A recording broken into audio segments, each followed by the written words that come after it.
نحمدہ ونصلی علی رسولہ الکریم اما بعد فاعوذ باللہ من الشیطان الرجیم بسم اللہ الرحمن الرحیم ربی یسر ولا تعسر وتمم بالخیر وبک نستعین یا فتاح یا فتاح یا فتاح رب اشرح لی صدری ویسر لی امری واحلل عقدۃ من لسانی یفقہوا قولی رب زدنی علما۔ السلام علیکم ورحمۃ اللہ وبرکاتہ۔ سورہ الناس یہ قرآن کی آخری سورت ہے۔ قل اعوذ برب الناس، کہہ دیجئے میں پناہ میں آتی ہوں لوگوں کے رب کی۔ لوگوں کا رب آج کے 700 کروڑ لوگوں کا، آدم علیہ السلام سے آج تک کے لوگوں کا اور قیامت تک آنے والے لوگوں کا۔ لوگوں کی پرورش کے لیے اللہ تعالیٰ بہت سارے انتظام کرتا ہے، جیسے بارش برسانا، کھیتیاں اگانا، سورج اور زمین کی گردش کا، موسموں کا انتظام کرنا، ہر ایک کے جسم کے ذرے ذرے کی پرورش کرنا، آکسیجن فراہم کرنا وغیرہ۔ قل یعنی تبلیغ کیجئے، ہمیں بھی تبلیغ کرنا ہے، حکمت سے بہترین انداز سے کرنا ہے، جیسے کہ اللہ کے رسول صلی اللہ علیہ وسلم نے کیا۔ ملک الناس الہ الناس، لوگوں کے بادشاہ کی، لوگوں کے معبود کی۔ ملک الناس، اللہ اس دنیا کے سارے یعنی تقریباً 700 کروڑ لوگوں کا بادشاہ ہے۔ ان کی زندگی اور موت اور ان کا سب کچھ دراصل اسی کا ہے۔ الہ الناس، سب کا سچا معبود بھی اللہ ہی ہے۔ مصیبت کے وقت لوگ اسی کو پکارتے ہیں، چاہے اس کا کتنا بھی انکار کریں۔ اے اللہ، مجھ کو اپنے اختیار کی چیزوں میں بھی تجھے بادشاہ ماننے کی توفیق دے، یعنی زندگی کے ہر معاملے میں تیری ہی بات کو ماننے کی توفیق دے۔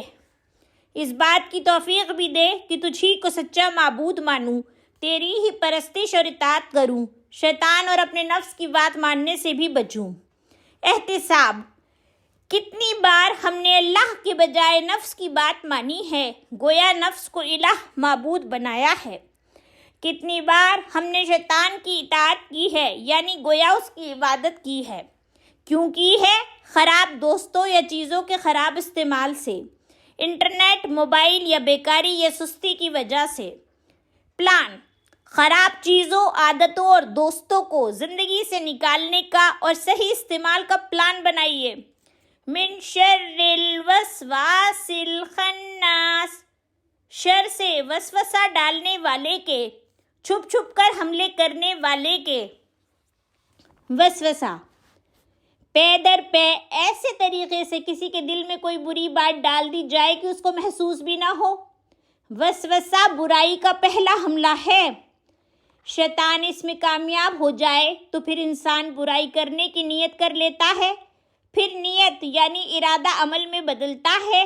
اگر یہی عمل بار بار کیا جائے تو عادت بن جاتی ہے اور بری عادتیں برے انجام تک لے جاتی ہیں۔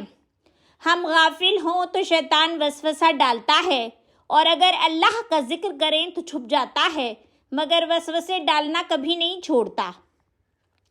الذی یوسوس فی صدور الناس، جو وسوسہ ڈالتا ہے دلوں میں لوگوں کے۔ شیطان کے حملوں کا احساس کیجئے، اللہ کے ذکر کی اہمیت کو محسوس کیجئے کہ اس سے شیطان دور ہٹ جاتا ہے۔ سینہ دل کا آنگن ہے۔ قرآن کے بارے میں اللہ نے فرمایا وَشِفَاءٌ لِّمَا فِي الصُّدُورِ، شفا ہے اس کے لیے جو سینوں میں ہے۔ سورہ یونس ورس 57۔ دلوں کی کئی بیماریاں ہیں، مثلاً جہالت، شکوک، نفاق، بری خواہشات، کینہ، کپٹ، بغض، عداوت اور دشمنی، اور دوسروں سے جلنا وغیرہ۔ من الجنۃ والناس، جنوں سے اور انسانوں میں سے۔ وسوسہ ڈالنے والے جن، ہر ایک کے ساتھ ایک جن ہے، وہ ایک بدترین اور بدمعاش دشمن کی طرح مسلسل حملے کرنے کی کوشش میں ہے۔ اپنے ساتھ جن کی موجودگی کا احساس رکھیے۔ وسوسہ ڈالنے والے انسان، ہر وہ دوست یا رشتہ دار یا گروپ جو آپ کو اللہ کے ذکر سے غافل کر دے اور اللہ کے دین سے دور کر دے، اسلام کے بارے میں شک پیدا کرے یا گناہوں پر اکسائے، وہ نظام تعلیم جس میں صرف اپنے کا رول ہو اور اللہ کا کوئی رول نہ ہو، معاشیات کے وہ ماہرین جو کہیں کہ اس دور میں سود کے بغیر کام نہیں ہو سکتا، میڈیا جس میں خبریں، پکوان، فیشن، صحت، تعلیم اور تفریح کے نام پر بے شرمی پھیلائی جائے، یہ سب کے سب وسوسے ڈالنے والے لوگ ہیں، بلکہ ہر وہ مرد اور ہر وہ عورت جو اپنے لباس، چال اور باتوں سے بے حیائی یا غلط چیزوں کو پھیلائے، کیا دنیا ایسے لوگوں سے بھری ہوئی نہیں ہے؟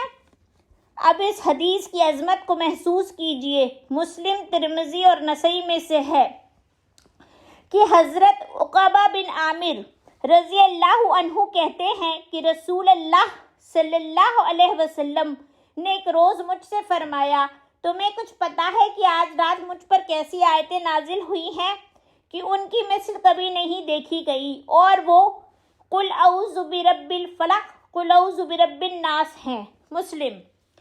اس دعا والی سورت پڑھنے کے ساتھ ساتھ ہم کو مل کر غلط پروگرام، چیزوں اور دوستوں سے پرہیز کرنا چاہیے، وقت کا صحیح استعمال کرنا چاہیے اور اپنی سوسائٹی کو صاف کرنے کی کوشش بھی کرنی چاہیے۔ سبحان اللہ و بحمدہ، سبحانک اللہم و بحمدک، نشہد ان لا الہ الا انت، نستغفرک و نتوب الیک۔ السلام علیکم ورحمۃ اللہ وبرکاتہ۔